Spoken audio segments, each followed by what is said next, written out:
Hey everybody, welcome back to my Deadpool painting. We're going to add some color today. And before we do, got to show you what we need in case you're painting along with me. You're going to need a palette of some sort. You could always use a paper palette, but I like to use either dishes, and this is a 4-part dish here. It's got 4 dishes in there. I like it because it holds my paint in there. It's not going to go anywhere. And then when I want to use my spray bottle for water on it, it can just kind of sit in there to keep the paint nice and wet in there. Other thing you need is brushes.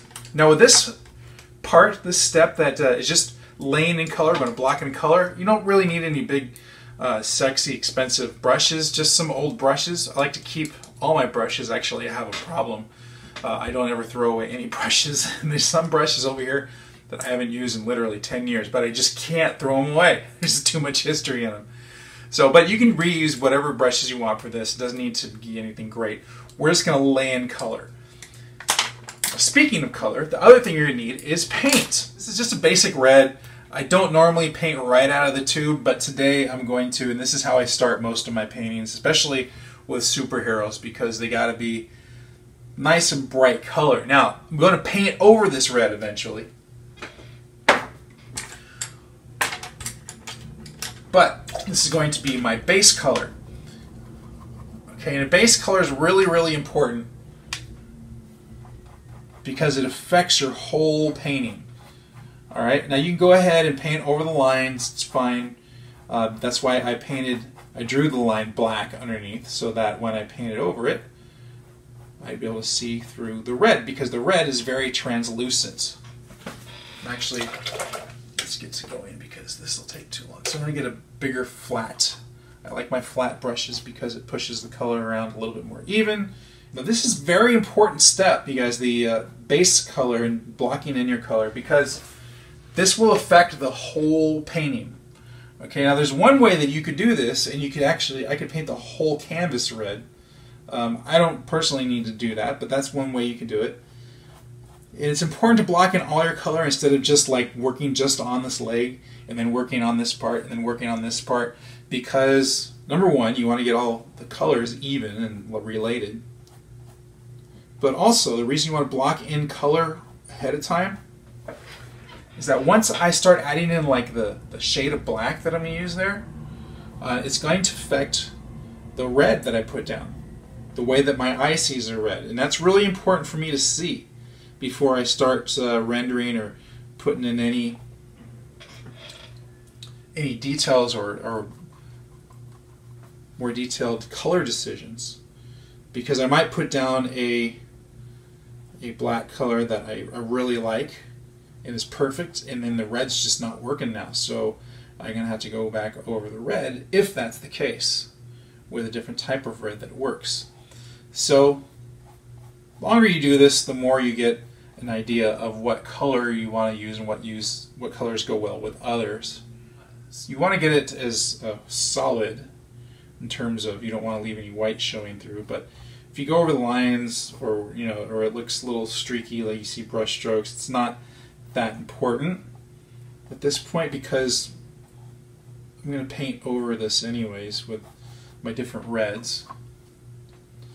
But the great thing is that as I'm painting with those, I don't have to use as much color to cover it, because this red that I'm painting now will show through the paint that I put down on top of it. And since it's basically all red in these areas, it's a bright red, I won't have to render that much. So this actually is not only good for in terms of figuring out the color you're going to use, they're matching together, it also saves you a lot of time as you're rendering things.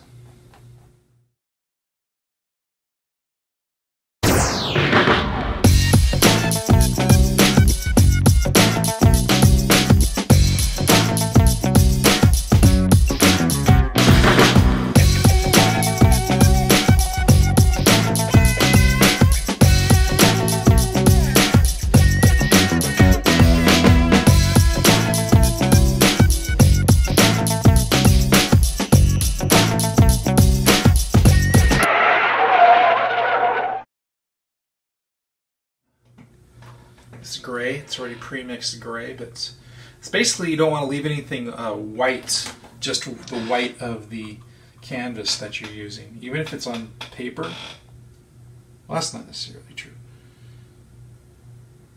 You want to cover everything with paint when you're painting on here. You don't want to leave the white of the canvas.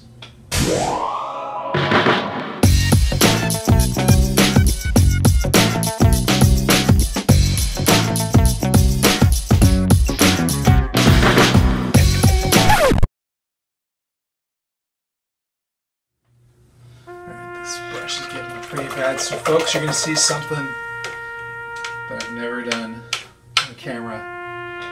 Throwing him away. It's worthless now, even for this level. So say bye to this brush. He was good.